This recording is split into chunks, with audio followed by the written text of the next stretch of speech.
Well, welcome everyone. Welcome to the Spirit Speaker KC podcast. I am over the moon tonight. I am super excited about my guest tonight.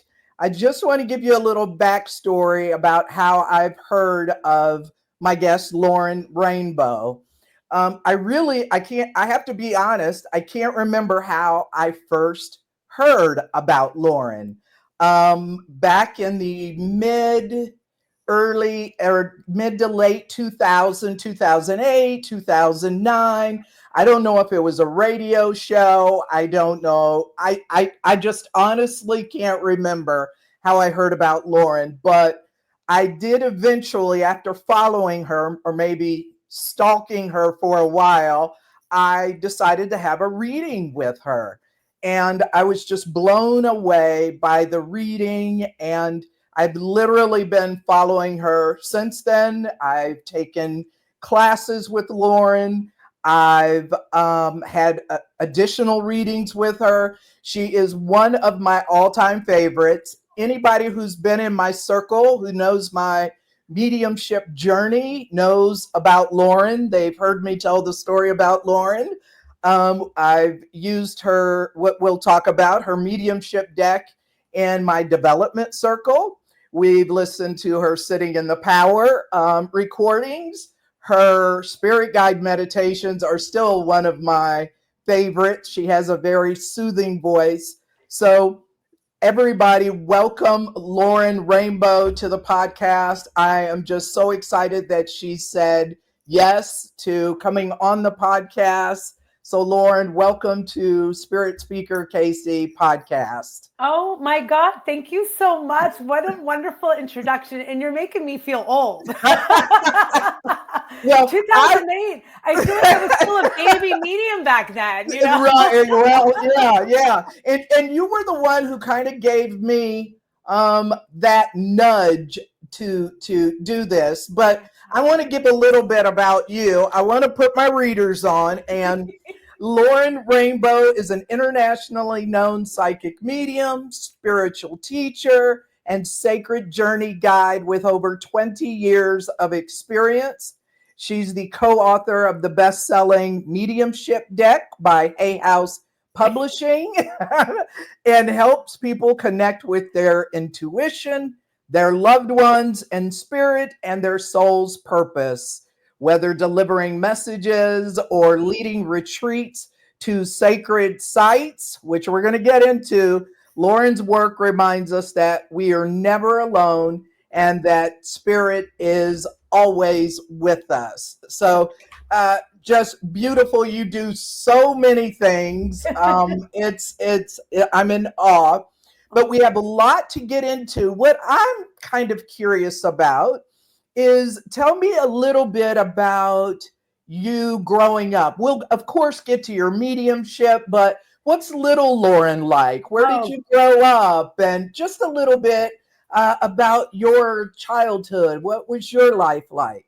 That's so fun because, you know, I think we get so far along the journey that we forget about the child part of our lives, right? And you know, I'm here from New Hampshire and still living in this cute little state of ours, but I'm actually from the North Country here. So way up in the mountains, I'm a little mountain girl. And, you know, I actually might say I had a bit of an idyllic childhood. You know, I grew up in a small town in the mountains. We were free roaming kids, you know, back in the 80s. And, you know, it was really wonderful. I've actually was raised by a family of teachers, and I was really blessed at such a young age to have very forward-thinking parents in my life.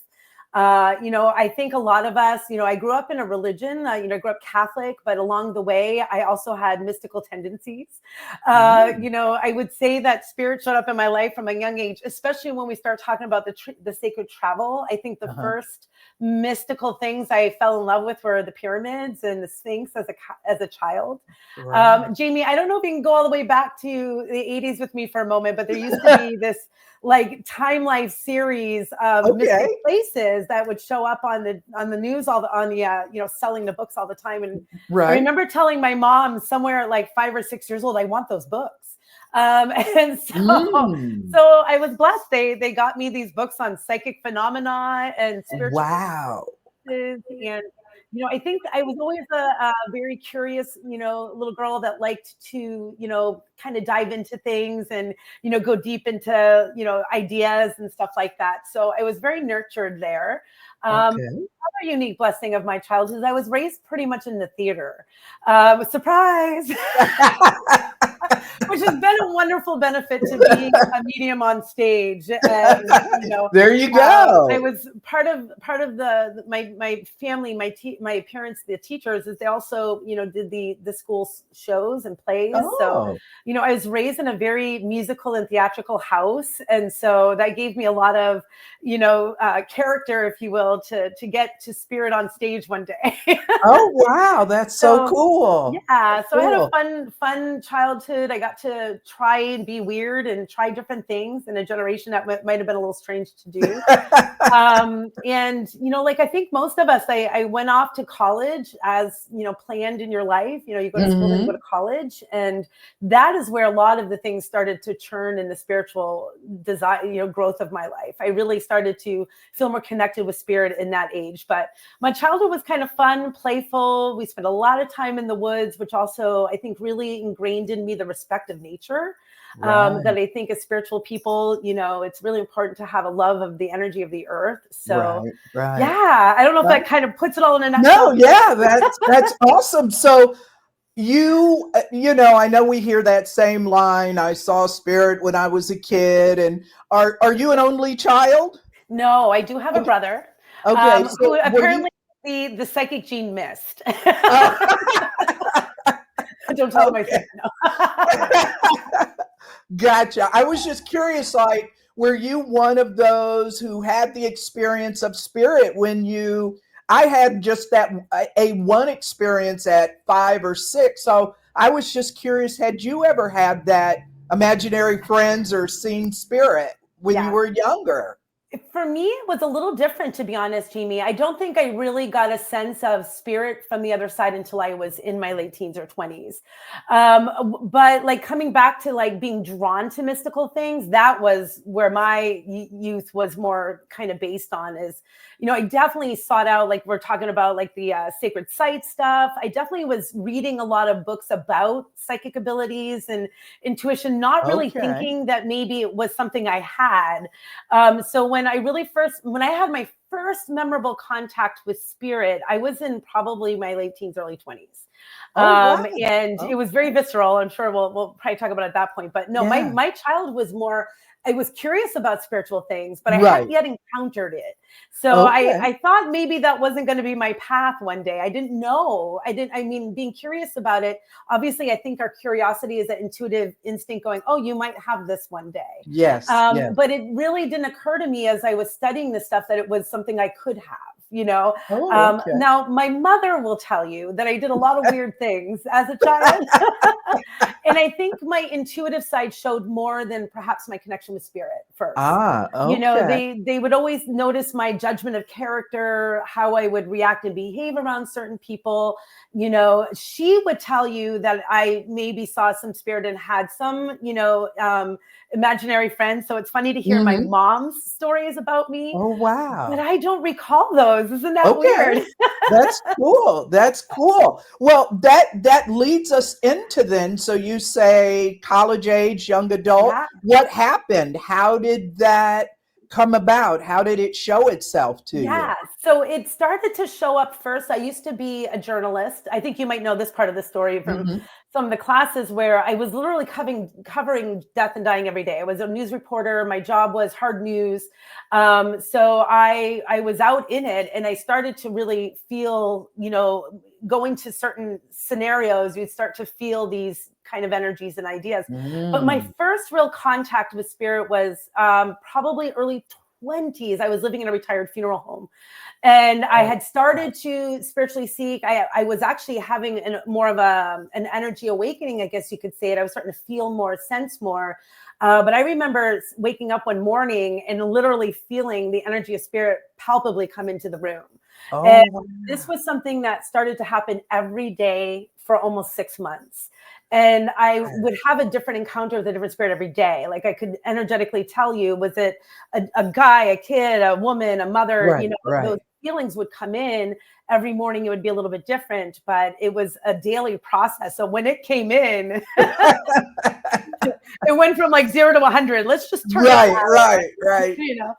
Do you think that's because where you lived, the funeral home, do you think that was kind of the catalyst? 100%. Maybe? Yeah. And here's what I've learned about that sense too, Jamie. You know, at the beginning of our development and our journey, I think we don't understand as much as we do decades later. You know, so kind of looking back on those days, I would have said it was maybe a haunted house. But then when you really think about a funeral home, nobody dies there. You know? But it was obviously a space where a lot of mourning, a lot of emotion happened. And I think that emotional energy kind of viscerally opened a portal, if you will. So, you know, it may not have been spirits per se attached to the house that were coming, but just being in the energy of spirit started to almost create like a walkthrough feeling of like, hi, we're here.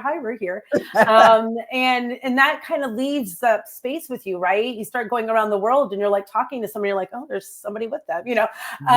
So I think it just created an emotional vessel for us to feel more and really open the portal for spirit to feel more present with me. So when you're going through this, you're experiencing all of this, are you wondering what's going on? Are you receptive to it? Are you scared? Are you telling friends, I don't want to go back home? Or what are you feeling? So there's a fun questions here. The very first time I remember having such that physical encounter, I was terrified in an excited way. And it was the reality of like, oh my God. Everything I thought supernatural is like in my room right now. Like I feel like I'm in the middle of a Stephen King book right now. And spirit's coming, I'm like, oh, I'm kind of like, this is scary. It's real. And at the same time, I was a bit excited to actually know that something beyond me was happening. And I feel like when you have that, and you might remember too, Jamie, that first, you know, beyond life counter, you know, beyond this world encounter is exhilarating and terrifying at the same time. You know, there's a part of you that is like, what in the world is palpably happening here? And again, there was an excitement. So for me, it really kind of, that's when I get into my little modes of like, okay, let's dive in more. And the one thing I've learned about curiosity, having curiosity, especially in the spiritual realm, is once you open the idea of curiosity, the spirit starts to pave the way, don't they? You know, that people start showing up in the living. They're like, here, let me guide you to a psychic development class, or here, let's, you know. And so the idea of feeling spirit and then becoming curious about it excitably opened up so much more for me to explore. And so it was terrifying and exciting at the same time. And so is that what you were then? Did you decide, did you ever go have a reading with a medium yourself that says, hey, you need to pursue? And just a side note with that, because I had kind of experienced spirit a little, had been reading books and so forth. And that session with you is like, Jamie, spirit says, put the books down, start going to class. This is what you're meant to do. So did this encourage you or want you to go take classes, get a reading, validate it for you in any way? So what happened for me and we're going back to like late 1900s, like listen to that, 1990s, early 2000s, right? We didn't even have any social media at this point. So, you know, what happened was I was living near Salem, Massachusetts. Now, real fast to share something with you. I actually had readings with psychics before this. So I'd kind of gone to a few. And I remember having one, I don't know, I was 18, Old Orchard Beach, Maine. And you go into a little, honky tonk kind of, and get a reading. And a 16-year-old psychic told me at that age, at 18, I'm about 18 myself, that I was going to be a medium one day. And I laughed. I had no idea what that meant or being a psychic. She's like, you're going to do this. And I remember going, like, I'm in college to go become a news reporter, honey. This has to happen. And so, God bless that sweet angel that in a $20 quick reading say to this. And I laughed it off. And the other thing is she was young. And I think we take respect from intuitives who are older. So I was a young medium. I was in my 20s when I started doing readings, and I had, women coming up to me, are you actually old enough to do this? Do you have life experience to actually guide me? Right. So what happened once I found out I was aware, I did start seeking it in the best way I could. So, randomly I met a gentleman who introduced me to a local psychic who was teaching classes. So I tried to take some classes, and then right around 9/11, where I had a massive change of life, I had a layoff of a job right before that happened. And then I ended up in a metaphysical shop here in Manchester where people were learning Reiki and energy healing. And it was, again, a phone call from a friend that said, I'm going to go do a meditation for the planet. This is after 9/11. Right, and I'm like, right. okay, I'm unemployed. Let's go take a look. And I walked into this metaphysical shop, and I was just taken into a community. So for 4 years there, I self-developed mediumship in that community because nobody really was a medium per se. I was the only one. But there was a lot of Reiki, so I was learning energy work. I was really, which has been a huge asset to being a medium, by the way. As a teacher, and this, I say, get a Reiki attunement, learn energy movement. It changes your life as a developing medium. And so my first 4 years was watching John Edward on crossing over to get an idea of how mediumship works. Trying DEMS in a similar style, but letting my own flow come through. And then I started developing mediumship in the middle of, the early 2000s period where I worked with John Holland, and then, started going into real development classes. But I kind of self-developed a little bit first, probably not smart. No, actually, I kind of like that, though. In the day and age, I didn't know there was an Arthur Findlay College. I didn't know there was a way to develop it. So that came out of doing it. So yeah. Awesome. And a lot of people say, I don't know how you feel, that no one can teach you like spirit can teach you. So I'm sure there's some advantages you got in that self-development. So you learn yourself as a medium. You learn your voice. You find, I definitely found refinement in the delivery through the development side of it, for sure. I learned a bit more of an ethical standard that I probably didn't have as clear when I was just trying to do it myself. So, development taught me a lot, taught me new things, stretched my abilities, said, I can try astral travel. Let's see what that looks like. So it opened up new windows of how our abilities can reach different realms. Right. But in the beginning, it was fun to play and allow myself to be in there. But learning it definitely refined a lot of the ability. Yeah. So after the 4 years in the metaphysical store, when did you decide this is what I want to do? When did you give up news journalism? It's funny, your journalism in college, I was a broadcast journalism major. So when did you decide to leave journalism, leave your theater, and do your mediumship, intuitive work? That's a process, isn't it? I was kicked out of the newspaper and into the funeral home. So that had already happened. Okay. By the time I got to the funeral home, I was working a different job. And that's when I got laid off from later. I ended up in this metaphysical shop, and then the community had gone through its own changes. And so around 2006, I think, I was on my own for a while, floundering through the world, doing individual readings. And then I worked for a theater. I actually ended up in a theater. And this is where the universe is amazing. They introduced me to a gentleman who's been my show manager now for almost 15, 20 years. We worked together. He put me on stage first. And that came out of I love your laugh, and I think you've got a good personality, and I know what you do for a living. So let's see what that looks like on stage. So the first time I ever did a DEM, Jamie, I'm not well trained. I kind of did the Sylvia Brown, somebody walk up to a mic and ask a question style.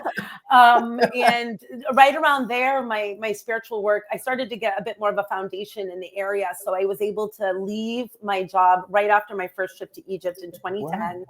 Or I think right before Egypt in about 2010. And then since then, I've never worked a normal everyday job. I've been a full-time medium, and all the other things that go in that. That is so awesome how you were led. When you probably look back, they say hindsight is 20/20, and there are no coincidences or any of that. Spirit is amazing. Yeah. So Yeah. Oh, no, I was just going to say, I think it's important at some point in your life, in your career, your work as a spiritual person to look back Yeah. and take inventory on the moments. I mean, I'm definitely one where I've seen where they have opened doors for me, and that was spirit guided, Yeah. So Yeah. sometimes we got to look back and appreciate, Yeah. Yeah. Absolutely. where they show up for us. Absolutely. So I've had classes, this kind of, how did you segue from stage doing DIMS, private clients, one-to-one, into teaching? Because I absolutely love the way you teach. I love taking classes from you. And I know your parents, the teaching background. Did you always want to teach mediumship, or how did that come about? So that's something that kind of evolved through the process. And, my mother will tell you that she thought I would always be a teacher. And I laughed at her. And now she sees me teaching and she goes, see, you are. Yeah, yeah, that's so true. It started simple first, Jamie. I started with practice circles after I had enough knowledge of spirit. And I saw a very big need in this part of our country, up here in New England, for gathering for circles. Yeah. So I started teaching those. And as someone who teaches an open circle, we get to really hold space, maybe throw Yeah. out some exercises. And, Yeah. it really became a great area for me also to practice being a teacher, and putting out the different thoughts of knowledge that I had to see how things resonate, taking exercises that we do in big classes and shrinking them down. And then, it just started to evolve into wanting to, once I understood myself as a medium too, and Right. what I bring I think we all bring something unique to the table. Yes. And I Yeah, think absolutely. I really needed to learn what was my, me, I do a lot of the heart teaching, to me, working with spirit through the heart was clearly a message in the work that I do. So I started to evolve that teaching through the circles and then into independent classes. And, I've been blessed to work with some amazing, well-known mediums out there who have taught me a lot and helped me teach as well. So Right. it's really amazing. I've been teaching for almost 15 years too. Wow. And it started Yes. off so simple, and now it's, bigger concepts. And, Yes. Yes. you've watched me evolve. At one Yeah. time I was just learning trance. Now I'm teaching trance, for example. Right. So it's a Yeah. lifelong evolution. And it starts, if you're, teaching circles too, you'll know that becomes a really great opportunity for you to try without feeling like I'm stepping in full responsibility. I'm Right. holding Right. space. Absolutely. But I'm also, teaching practice circles reminded me of I get to play as the student sometimes too here. Yes. And Yes. so that was a really great way to segue into teaching. Awesome. Awesome. I would tell anyone, I've told everybody I know to take your classes. I think they're phenomenal. So people out there, take a class with Lauren, get a reading with Lauren. You won't be disappointed. And I think it's important for people to know you don't just do mediumship. You do intuitive, you do Akashic records. So tell just a little bit about your background with the Akashic records, your intuitive, not just mediumship. Yeah, no, mediumship is, there's three, as you kind of develop yourself as a medium, you find that there's little niches in our work, right? So, the evidential mediumship work is probably my favorite, and that's the bringing in the loved ones from spirit, and the primary work that I think is really the foundation of my work. In my life as a developing intuitive and a spiritual healer as well, I've opened up to working with the Akashic records. As you know, in some of the classes, I use the word Akasha versus record, because I've learned to see your history, your soul work. What we're really looking at when we're looking at your Akasha is your soul work. Right. What have you been harnessing, developing, and doing in lifetimes before this, and what's brought you here to now. So that's been a wonderful lens to add to the work. So people who are seeking to understand more purpose or abilities, the Akashic work has really helped with that.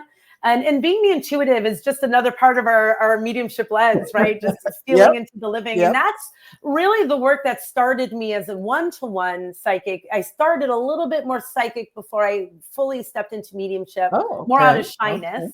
Know that our ego kicks our butt more when we start working with spirit, So I've always done psychic work, but I needed to elevate the work that I did from my early days. And being just a psychic, and I'm not trying to to speak negative about the work that we do, but sometimes when you're doing, life work, reading people's lives and Right. trying to get away from the superficiality that sometimes people want of the, how am I going to find love, or, and trying to elevate the work of an intuitive. So that's something I've been doing over the years of still, looking at life view, but helping people feel more in control of the decisions they make, and that, you can start to mold your life. So let's take a look at this intuitively and see how we can help support you there. Right. So, that's still evolving too. Well, I love all of them. The mediumship, the Akasha Akasha readings you've done. What does it seem like to you? Does it seem like in your work over these past 20, 25 years with people developing, seems like there's more and more mediums. And I like what you said earlier when you said you noticed in your neck of the woods, there wasn't a whole lot of that. Now, I even noticed that early in my development, it was hard to find classes here in Kansas City. And I found that I was traveling all over, to take classes.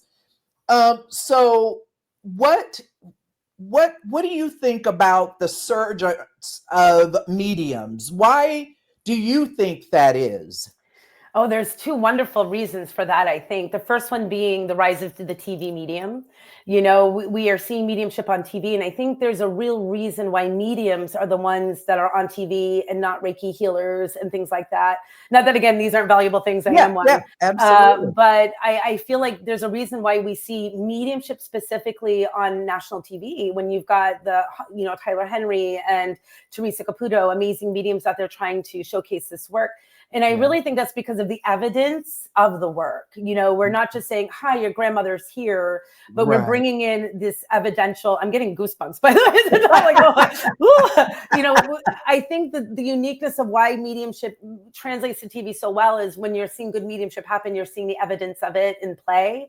And I think that makes that very easy to bring to the world. And mediumship also, I think, reaches everybody, Jamie, right? Yeah. It's like Akasha, for example, is going to be limited to people who don't know what that is, but everybody has had loss. Everybody suffers grief. Yes. Everybody has curiosity if their loved ones are there. Even the agnostic will tell somebody when they're in, I always love this when you see somebody who doesn't believe in spirit, but if they're, my mom, I hope my mom is, oh yeah, she's looking over you, like everybody will say those things. So I think there's an inner knowing in the collective that there is a sense of spirit that's with us. And I think evidential mediumship really shows us that it's real, that there's a potential reality to this. Yes. Now, the other piece of that I do think is just the need of grief that is so strong, especially as of late on this planet, that there's just not, I'm exhausted and I love my work, but I've been doing this 20 years now, and I'm like, come on, mediums, we need more of you, because people need the connection. They need to have that reassurance. And again, I think we can thank the idea that TV mediumship has been something to showcase this part of the work, right? And so I think there's an important rise of mediumship. And it's also evolving. We've talked about this in classes is, it's not just evidential medium. And we speak evidential for anyone listening to this and understanding what is that. That is the communication of departed loved ones, right? Where we bring in the evidence of who they are. We used to just call that mediumship, but now we have to use evidential, because you've got medical mediums, you've got angel mediums, you've got trance mediums. And so the word medium itself is evolving, isn't it? It's becoming bigger. It's really seeing people stepping to the in-between of something beyond to something in the living, and what that translation is a label that you choose for that, right? So mediumship is evolving, it's getting bigger, and I think we need more people to help get these healing, the healing of grief out in the world. I totally agree. What do you think? How do you feel a beginner or someone who comes to you and they're ready to take that journey or explore mediumship? Because what I have found sometimes is that folks want to take a weekend workshop and then hang their sign up and, hey, I'm ready to be a medium, not understanding. And what I stress to students is how much work it takes to really develop your craft. I said, no one would play tennis one weekend and then go to the pro tennis circuit, and so what are some of the things that you tell those that are exploring or ready to take the path of mediumship? What advice would you give them? Oh my God. Well, first off, definitely explore. I think the first thing to know about developing your abilities is you're developing yourself. And it shouldn't be seen as more than that. If it becomes a work for you, you'll know it's a calling. And that's a whole other phone call. That means when you answer it, be Yeah, careful about yeah, answering that call. yeah. And like you said, there's a high respect in the work that you should have. And remember, I came as somewhat self-developed. And I also feel the one thing I didn't know about developing first and trying to get out there as a young medium is the pressure and the responsibility of sharing your ability, Yeah, and the pressure and the responsibility of taking care of yourself, your own spiritual well-being, and working yeah, with others, but yeah, also the responsibility of what we place in people's hearts and minds and being mindful of that. So, people who take a class and may find that they have a great ability for it should still explore it as fully as you can before you give it to the world. yeah, You should have a really good idea of the type of medium you are and what your core mission is too. I think we all have a reason to feel called to this work. And if you don't know what that calling is and you're just trying to take a stab in the dark at it, you're going to struggle. yeah, So the development to me really helped me learn more about the quality of the medium I was.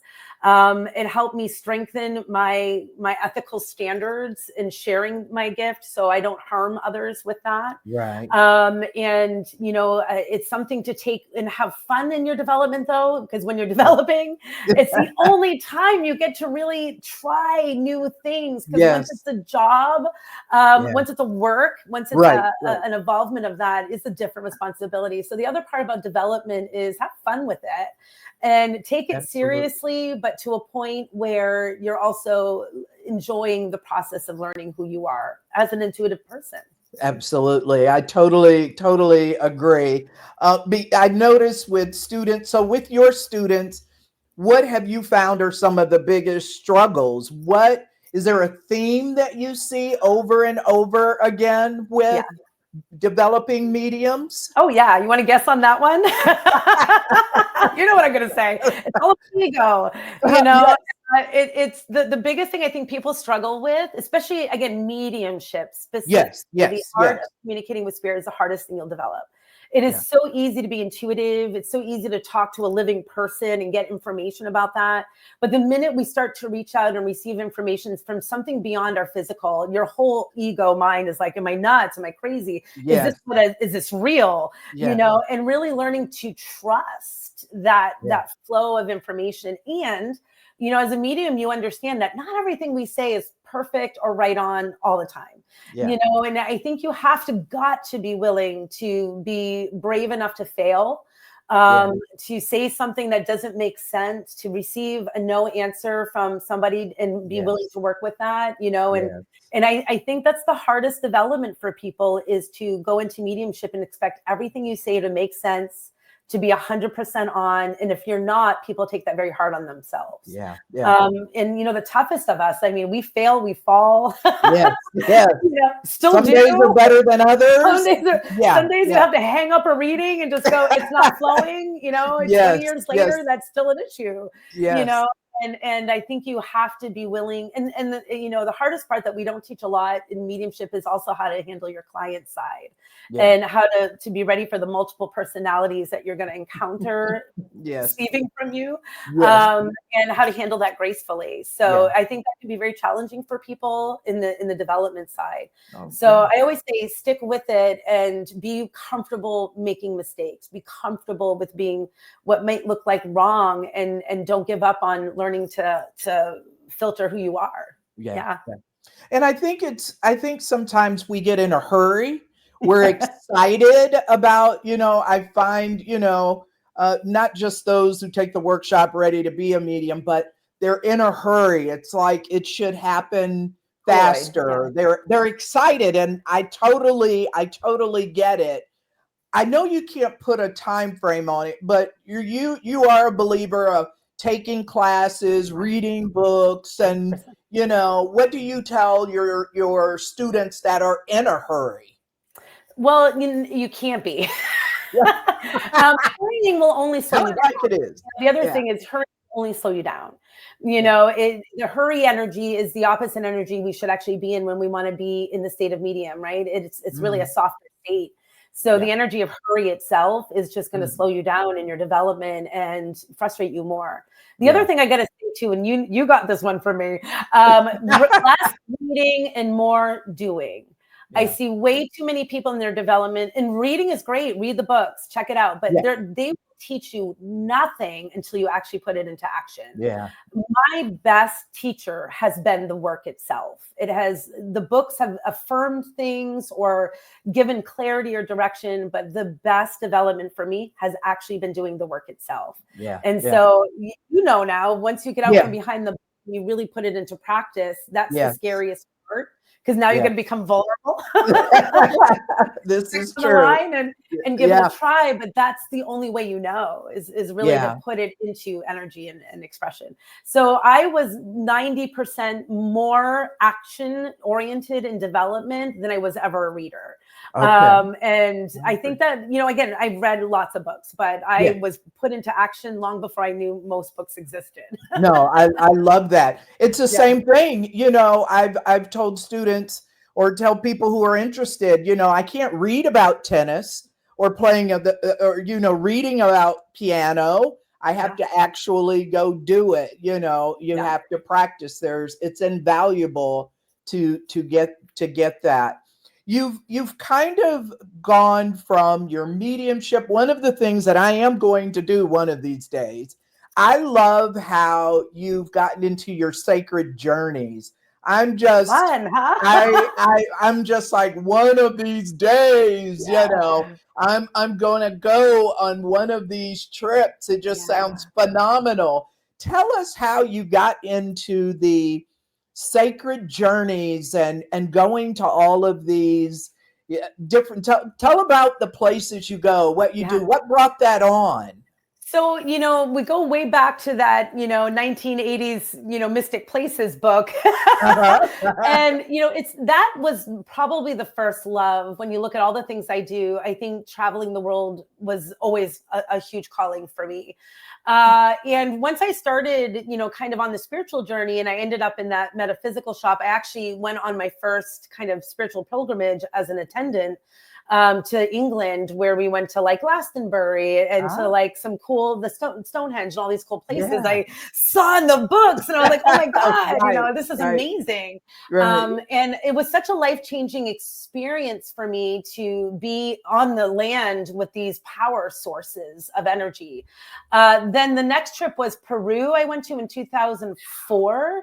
I was again, Spirit just said, hey, there's an opportunity. A gentleman I worked with at the time, said, I have a free spot. He actually gifted, he's like, I want your help.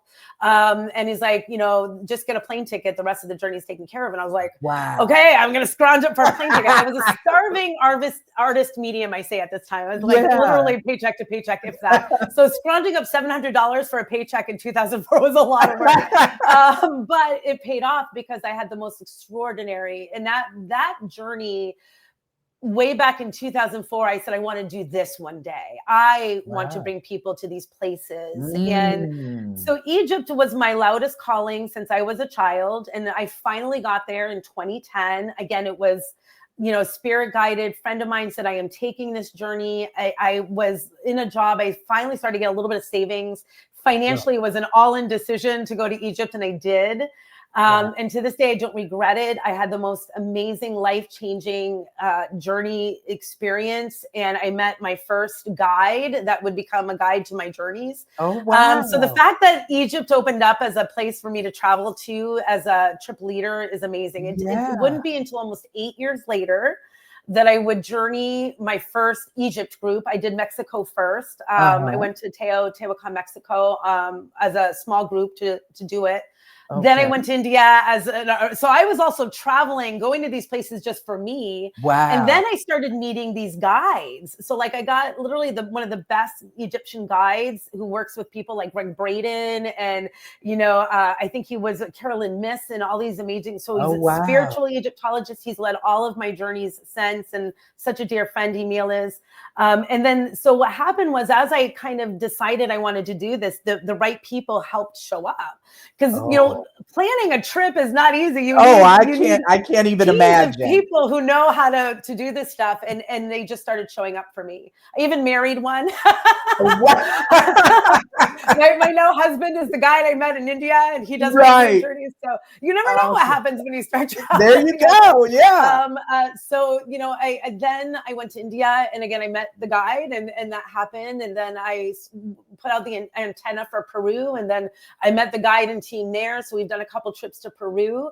Wow. I've been trying to get ready to open up Bali, and now I've got the team for Bali. So Oh my the God. universe is just like opening the doors of the places. But my two favorite journey places are India and Egypt. They're my soul calling.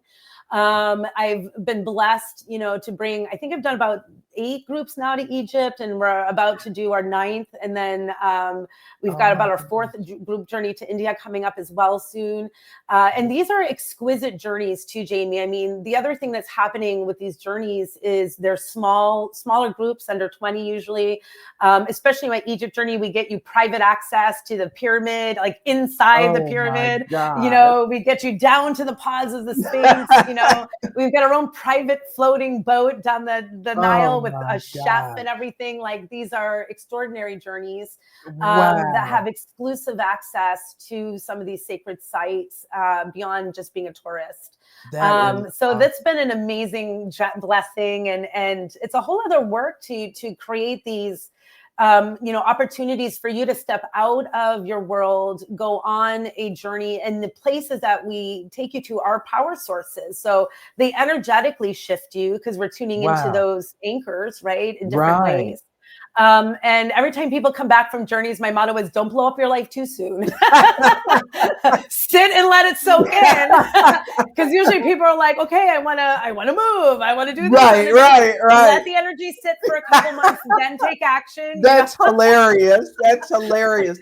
So have there been any, like, have any of the people who have gone had, like, whoa, some type of mystical, spiritual experience that just their mind blown over this? Oh yeah. I mean, it depends on where we go. Egypt, there's always the most surprising place we go to in Egypt is the living statue of Sekhmet. She is a lion-headed statue that they call her living because she's in this temple Karnak, one of the biggest temples in Egypt. And when you stand in front of her in the dark, she literally comes out at you and like gazes at you. And, everybody's so surprised when they're in there with her and they're like, oh my God, she's alive, and so that's that's a mystical one. I've actually got images of us working with her on my Instagram where we're chanting and you can see her energy is moving. So that one's a really powerful surprise for people in Egypt. Nobody understands her until they're in front of that statue. I mean, we have amazing mystical moments in India. One of the most amazing things about India is, so India is a little different because their Hindu tradition is the oldest living religion right now. And a lot of the temples that we go to, in India, we specifically have cultivated their pilgrimage cities. So, you'll see the Taj Mahal. We have to show you the Taj Mahal. But, a lot of the places that we take people to are like Varanasi, the oldest, holiest city in the world. And they're all on the Ganges River, which is a holy river.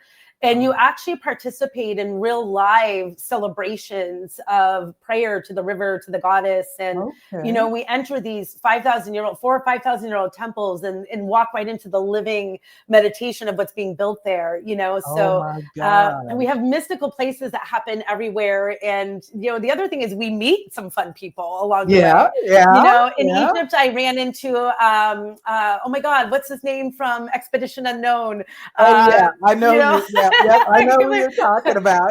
So sometimes you run into a little famous person here or there, or, we've met some great Egyptologists and, temple priests in India. So there's a lot of amazing mystical moments that happen, and it's unique to each person. It really is fun to watch what people are called for. Some people in Egypt, they get into the temple of Isis, the mother god, and they're like, oh my God, this is amazing, right? Or they'll walk into the temple of Hathor, which is the cow goddess, and she's all about the cosmos. And be like, wow, this, so different people have different reactions to different sites too, which is fun to watch. Wow. Why Bali? I'm curious. Is that just a bucket? Bali has I've been there. It's an amazing space. It's a beautiful, there's some wonderful Hindu temples in Bali that I don't know about. But it's also a great place to retreat to. So the Bali journey that we would be planning would be coming to see some of the temples, and they have like a secret path and stuff that you can be a part of, but also really a place to bring people to retreat, teach, heal. So that one will have a little mix of both teaching and a few things. Yeah. Wow. When is that? That one we're getting on the books for hopefully 26. I was going to try to get it in this year, but we're working on it for 26 right now. So stay tuned. So are your spirit journeys open to anybody who's just curious? Is it the spiritual seeker? Is it hard to get around if someone is limited physically? Like how do you do that? Good questions. Egypt is the easiest one we do. And it's, as far as getting to temples, mostly flat, easy walking, And I think Egypt, I always say we see a very different crew of people than we do, say, for India. India, we joke, my husband and I, we always say India is not for the novice traveler. If you've never traveled before, you may want to go to a place like Peru or Egypt first, or be ready for India, because India will transform you in so many ways.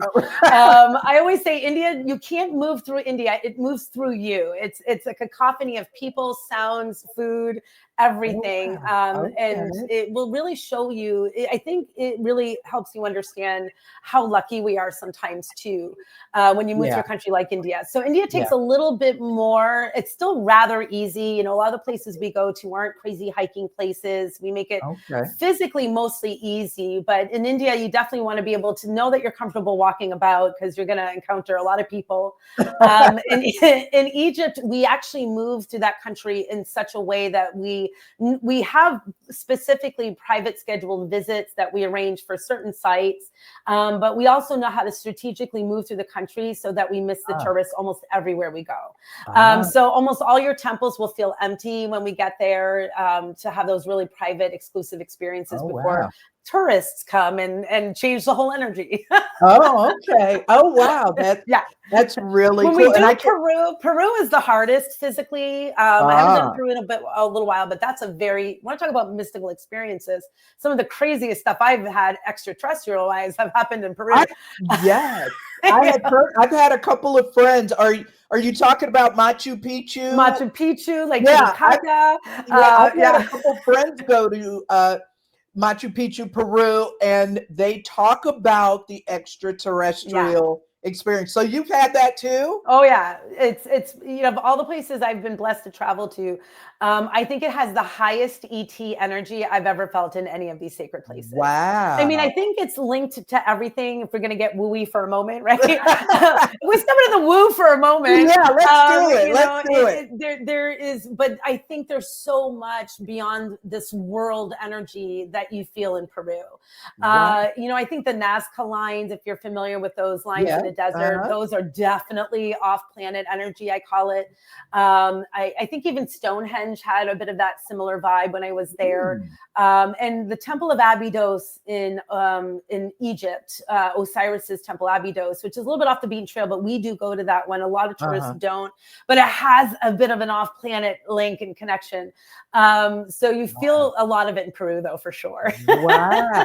Yeah, I have heard that. I have heard that from folks. So, that's so awesome. How many times a year do you go to these, or do you do it every year, every other year? How often do you do it? There hasn't been a ton of rhyme or reason yet. I'm usually traveling at least twice. Okay. Like Okay. last year, we did Egypt and India. Did I do 3? Egypt, India. I'm trying to count like a couple. No, I did Egypt, India, and then we just did Egypt again. Okay. So, I'm usually out twice a year. We're trying to, Okay. rotate. I'm trying to get onto a regular schedule of getting Egypt and India once a year in, and Oh, then okay. sneaking in Bali and Peru and Mexico again. There's a place in Mexico I want to get back to, Ah. interspersed. So we're going to be building out the journeys more in the coming years, while I So still have the energy to do it. so that's true. After a while, I don't know. I could see you. Yeah, I'm surprised you weren't on Blue Origin. The other.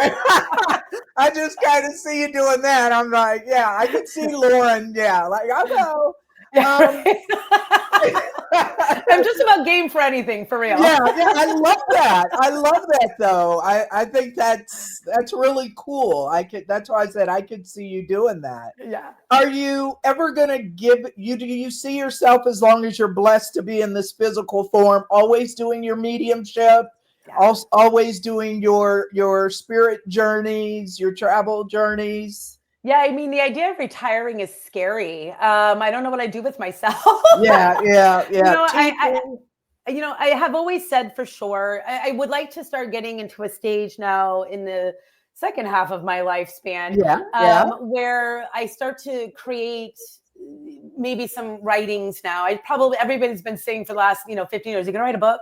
yeah. And I've always said yes, but it's never really hit me yet to get that stuff down. But now I think with 20 years of experience and journeys under my belt, it's time Yeah. to get some of this stuff down. So I hope in the Yes. coming years to, maybe write some of this stuff and inspire people in a different way. Absolutely. But as long as they'll have me doing the work up there, I hope to always be sharing it in some form. Okay. It's such a blessing, isn't it? It is. It is. It's Yeah, an amazing yeah. experience and journey. So if they give me the wherewithal to do it soundly, then yeah, let's go for it. Love it, love it, love it. Don't ever stop, whatever you do. Oh my God, I hope I've not. still got to figure out how to get you to Kansas City, because I feel like people need to see you. They need to see you. I'm Find a space, curious. we'll book it. I'm easy. It's not Egypt. It's not India. It's Kansas City. That's The okay. middle I'm of happy to yeah. travel. I'm Have not you in trouble ever to do been? spirit work too. Have you ever been to Kansas City? I haven't been. I've been out somewhere near there once upon a time in Missouri. Let's test her geography, everybody. Yeah. Okay. I know the world geography better than the U.S. geography. Isn't that really Exactly. sad? Oh, I don't care about the U.S. Yeah. How did you get into? And I promise I'm not saying this. I know people are going to probably think I'm just, kissing up to Lauren, and I'm No. really not. How did you get into the meditations? Your spirit guide. Oh my gosh!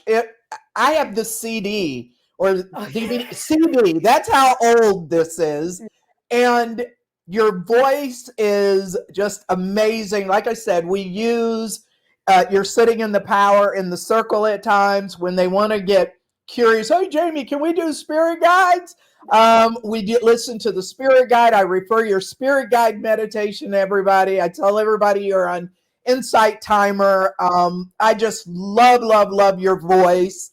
How did you get into that? Because it's just amazing.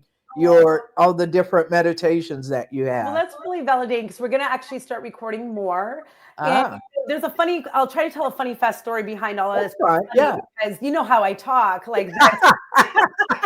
And so a lovely colleague and dear friend of mine, John Holland, is really responsible for the CD that you have, because I would do guided meditations. And because I did here's what I think the healing development did for me in my early days, is, I would learn how to enter a space of softness in the guided meditation. So when I'm doing those meditations, it's like, a whole change of my energy and Mm. personality, right? To get that voice into the right Yes. tone. And also to move energy through that voice is coming from the healing work that I used to do. And Mm. so I would find that I would be doing a lot of guided meditations. Just back in my early metaphysical days, we used to have like a Sunday service, and I would always guide the meditation. And I Ah. just got a lot of loving compliments from people who are like, wow, you know, the voice, the energy of what you put into that. And so that kind of evolved. And then one day I was helping John Holland teach a class. I think we're at Cropalo, and he's like, here, do the meditation. So he gave me the microphone and I did the guides meditation. And, Uh-huh. you know, everybody was like, and then afterwards he's like, you got to get this on audio. And Oh, and so he wow. introduced me to a recording studio, and we went in, and he was with me when I recorded that meditation. And he jokes about like, when you're talking like Lauren, like blah blah blah blah blah blah, like, you get into this like Yes, meditation state. He's like, absolutely. I can't resolve the two of you. Right. I get it. I totally get it. I get it. Wow. So Yes. it just kind of evolved, and it's been really great. I mean, you know, the Sitting in the Power, thanks to those who were out there, it's on my YouTube channel, has now Yeah. reached over 10,000 views. So, Oh you know, my God. it's really incredible to see them also reaching people and really helping them, because I try, as you know, I try to keep the meditation simple and to the Yes. point Yes. and easy to Yes. do, Yeah. but also helping to elevate the energy of your experience. Yeah. Yeah. I can't talk about them enough. I love it. And it's still, like I said, I love all of them. I think it's your voice, but I also, in the spirit guide, when it's that music, you just always seem to select just the great music in the Yeah. back. I don't know. I'm happy to hear that you're doing more of it. You mentioned sitting in the power. Mhm. Um, Mention just a little bit, just to switch gears, not too much more of your time. You've No been so worries. This is a gracious. great. What what tell our listeners, what do you think about sitting in the power? Do you think it's necessary for mediums? Can you be a good, solid, evidential medium without sitting in the power? People have a lot of problems with meditation or sitting in the power. What are your views, your thoughts on that? Um, you know, you can be a medium without it. I was, you know, Yeah. for a long time. And Uh-huh. then once I what mediumship, what sitting in the power really was, and I think we need to talk about the technique of it itself. It evolved my mediumship once I learned to sit with it. Mm. And so can you be one without it? Sure. Can you be a better one with it? Hell yes. Heck Yeah. yes. You Yeah. know, and there's a reason for that. And the other thing I'm really big proponent on, and why I put my own sitting in the power out there universally now, is Mm-hmm. that it needs to be taught beyond mediumship, because it's such a unique meditation technique, right? I mean, Yeah. sitting in the power, we're taught, you know, it's not just like a simple meditation. It is an elevation of your energy process. Yes. It's Yes. lifting up your energy, your vibe, your frequency, awakening your soul outward and upward, so that when spirit comes in to connect with us, we're Yes. reaching them at a higher frequency. Ah. So why not? If you want to be a great Yeah. medium, why are you not doing it? You know, I mean, Yeah. it Yeah. will only elevate your vibrational frequency more clearly to that of spirit, and will Yes. never be 100% as long as Right. we're in the Right. body and they are not. But to really reach up that vibration and make your communication clearer, I think sitting in the power is vital. Yeah. And as everybody in the world, I think what is so important about sitting in a power for everybody, whether you're medium or not, is the elevation of your energy process. That is a part of that Mm. specific technique. And Mm-hmm. I think everybody can elevate their energy, you know, shift your vibes up. I think that's Right. so desperately needed right now on Yes. the planet. You Yes. know, Yes. we're turning inward too much, we're pulling in too much. And I think we Yes. need to do the opposite right now.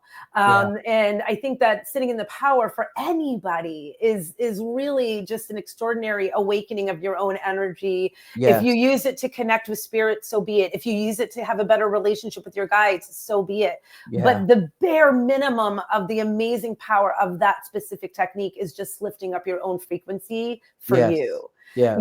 And so to me, I think it's, I'm glad to see that we're getting more of it in the world. More mediums are Yes. talking about it. There's Yes. multiple ways you can learn to sit in the power. So try Yes. mine, try Yes. anybody's, find your Yes. path to it. Yes. But I think it's a vital practice that to me I do may too. be more important than traditional meditation at this point. Yeah. Now, no, I totally agree. What kind of pushback I get is I'm like, Jamie, I can't sit for 30 minutes. Laziness. It's laziness. Yeah, I said, yeah, but you can scroll on your phone for 30 minutes. And but, you're sitting still while doing that. Yeah. Yeah, but you can't do sitting in the power. So I'm like, look, 10 minutes, 15. Yours is 16 minutes or so. Yeah. And so I'm like, if you need the guided, are you a believer you can do guided and not guided? Oh, yeah. Okay. I don't do guided anymore for myself at this point. And the other thing, can I just say for anybody out there trying meditation, I'm hyper crazy loud, all over the place. Right. And I can get into a meditative state now in just a breath. Yeah. And just be there. And it took, practice and diligence and starting with small steps of 3 to 5 minutes at first. Yeah. And learning to train your body. It is like training a dog to sit and wait, and we have to train our bodies for that. Yeah. But the other piece about meditation that's specifically important to psychic and intuitive and mediumship development is the softness it creates in you. And your softness is when we feel. It's when we're like this, that you're not getting anywhere, right? I want to feel something, but when you're like, oh, let's just let it in, it will flow, right? So it takes a little bit of practice, and now I can sit for 40 minutes and lose myself in a meditation with no problem. 20 years ago, Lauren at 26 years old, not so easy. But I tell people, stick with it, start small, keep it simple, and the best way to practice meditation is following your breath. And training your mind to simply follow your breath. And when you lose track of your breath, you bring it back to your breath. And just that simple practice, you know me, I like to add the heart in there. So if you want to do that, but just the art of following your breath for 2 minutes will teach you focus and softness, and it will get you to that beautiful meditative state. It's worth the practice. Yeah. I totally agree. I always say, and to myself, any time spent with spirit, my own energy, it's never wasted. I don't believe it's never wasted. Last thing I want to touch on is your spirit guides. I get this a lot from my students. People just in general will be talking, and even myself, I've been curious about my own guides, that I know they're there. As I said about your spirit guide meditation, what's your take on spirit guides? How can people get in touch with their guides? What should they look for? What's kind of your take? So in a nutshell, because I'm going to do a whole little webinar on this soon. Funny you're talking about that, but in a nutshell, guides are complicated because I think we want to have a name, a detailed outlook. Are they blonde? Are they, is it a guy? Is it a girl? Is it an angel? Is it an elf? Who knows, right? At the end of the day, here's what I've learned. And I've learned this really more through my trance practice than anything else. They're there and they don't need identification. That's a human need. They've always been there. They've always been guiding you, and we can access more clarity with them. But what I've learned is not like I'm sitting and going, hey guys, what are we doing today? Okay. It's a relationship that's ongoing now for me. It's just a no-brainer. It's like I do tune in and I do my meditations and I call them in and I feel their presence just to reassure myself. But I actually just walk around like they're in the mix all the time. And when a little magical moment happens, oh, thank you, guides. When a door opens in Egypt that I wasn't expecting, thank you, guides. The thing is, we are a team and we're always working as a team. And there's no doubt about that in my soul. And I think anybody who's working with guides, it can be that simple. I can call them names if I want. The names are just us giving them a label, but I think they're beyond the human world of names, if you ask me. And I say this because real fast, Jamie, I mean, again, I can make a whole winded hour on this, but here's what I learned about guides too. When I started working with them 20 years ago, they were outside of me. I remember feeling an angel here or sensing something here, and it was a very separate experience. Then Okay. one day I went through what I call a spiritual crisis when my metaphysical shop life ended and I had to go normal for a while, get a real job, pay bills, Right, right. I really thought I disconnected from a lot of that. I had to kind of, I'm done with this moment. This isn't working for me. And then when it came back to me, it was a voice that came from inside of me and not outside of me. And it felt Mm. familiar. And I'm like, oh, what's this? This is the guidance system. Oh, you mean you're here? You're Oh, not wow. here. And I Yeah. realized like they appear outside of us. They create the separation we need so we know they're there.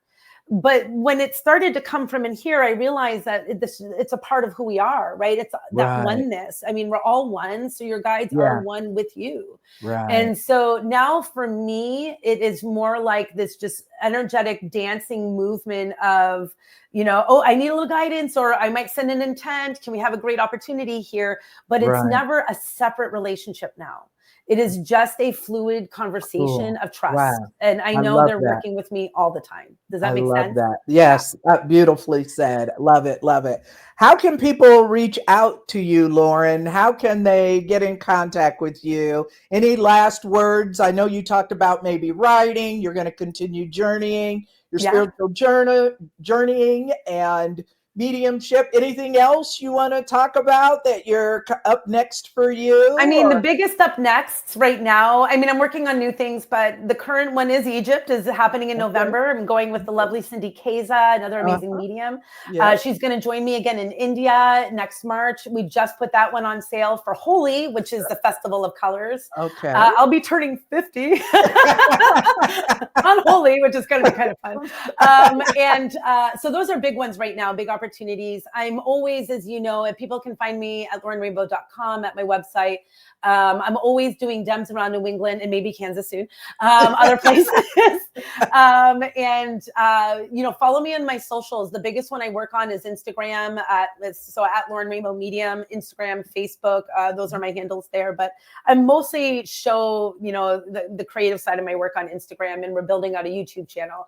And you can find my meditations on YouTube at Lauren Rainbow and Insight Timer, Yes. which is another website. If you guys aren't familiar with Insight Timers, it's a free meditation app, and my it's Sitting in the Power is there. Yep. The guided meditation is there. Yep. And we're going to be creating some new meditation programs on that platform as well.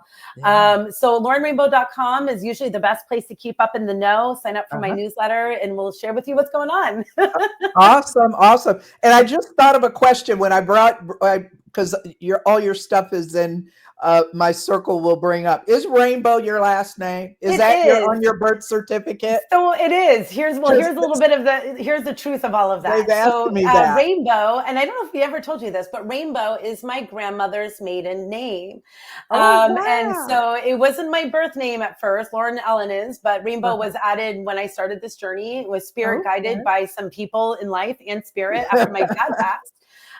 It's my dad's mother's maiden name, and Ellen, my middle name, is her mother. So I was named after Ellen Rainbow. And it just felt like the right thing to do when I started this journey, was to embrace the energy of that. So it is a family name. It is part of the name family. I didn't just pull that out of the ethers. They asked me that. They're like, no way. I know. Everybody's like, is that real? And I even think I did a post about that recently. Like, my number one question asked, not is spirit real? Do you talk to the dead? The number one people ask me, is Rainbow really your last name? Yeah. So yes, it is a family name. I'm honoring my grandmother, who was a medium, by carrying the energy forward. Well, I can't thank you enough. This has been phenomenal. Oh my God, it's been great. You've made my heart sing. I've been excited all day. I couldn't concentrate at work. I was so excited to spend this time with you. Everybody out there, check Lauren out. You won't be disappointed. Classes, meditations, spiritual journeys. I've got to set the intention for Bali. That sounds really awesome. But thank you so much for your time. Thank you. I appreciate it, and I look forward to seeing you in the future. And everyone else out there, thank you for joining the Spirit Speaker KC podcast. I hope you enjoyed this. Thank you so much.